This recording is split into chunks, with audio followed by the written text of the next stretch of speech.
दियरी में। ओहो सुना का हा? कुल तैयारी हो गई बानू? हाँ जी सब तैयारी हो गई बा। अच्छा अच्छा बोली ना। पूजा के सामान लाइनी डलिया में भर के, कोनो चीज मिस नहीं के हमारा नजर से देवर जी। हाँ पूजा के सामान लाइनी डलिया में भर के, कोनो चीज मिस नहीं के हमारा नजर से। पूजा करे में कवनो झमेल नहीं खे, झमेल नहीं खे। ओहो तो कैसे भूल गइलू ए भौजी, देखो दियारी में तेल नहीं खे। ताको ताको ए हमार भौजी, देखो दियारी में तेल नहीं खे। जय माँ जय माँ जय माँ जय जय माँ।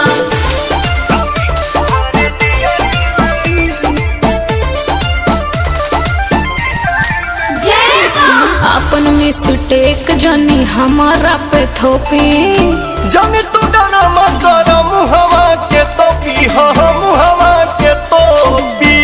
भौजी घबराइल रहेलू, घबराइल रहेलू, तू तो हर घड़ी भौजी गुताइल रहेलू।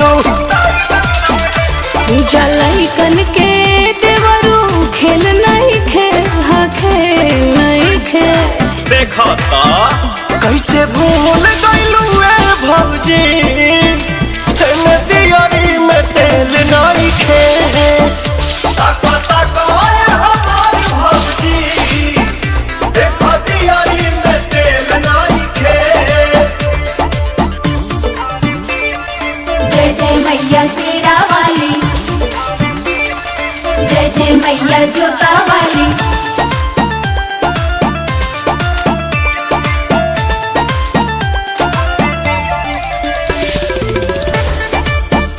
जय माँ जय माँ जय माँ जय माँ। लड़ी ना मंगवा दी कह के पवन मधुकार से, पूछ प्रियदर्शी का तैयारी कैलू घर से, तैयारी कैलू घर से।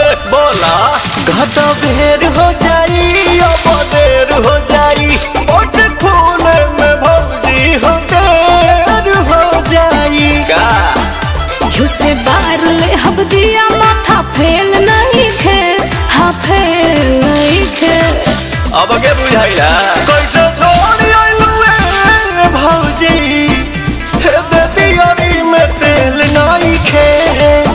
ताको ताको ए हमार भौजी, देखो दियारी में तेल नहीं खे।